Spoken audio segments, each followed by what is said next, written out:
Хоть и рос я пареньком упрямым, только раз досталось мне от мамы. Помню, как она меня побила. Шла тогда война, и лето было, и стояли травы в полной силе. Мы, мальчишки, за рекой косили, косами от сосками махали, ни минуты мы не отдыхали. А в обед пошли купаться, сходу стеганули в солнечную воду. Час купались, все нам было мало, так в воде нас и застала мама.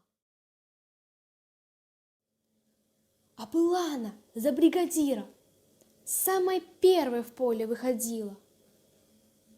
Нет людей, а дел на годы хватит. За руку она меня как схватит.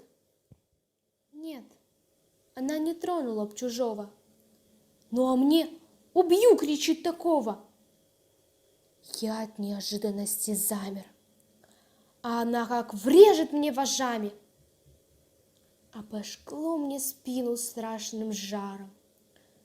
Я упал и жду еще удара. Только вижу, что все это значит.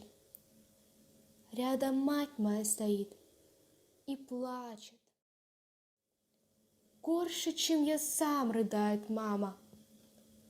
С той поры прошло годов немало.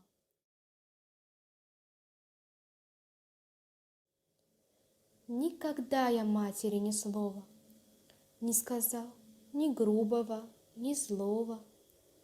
Чтоб я лучше рос, она бывала, мне кусок последний отдавала. Мне штаны латала до рассвета. Разве я когда забуду это? Ну а то, что раз меня побило, так была война. И трудно было.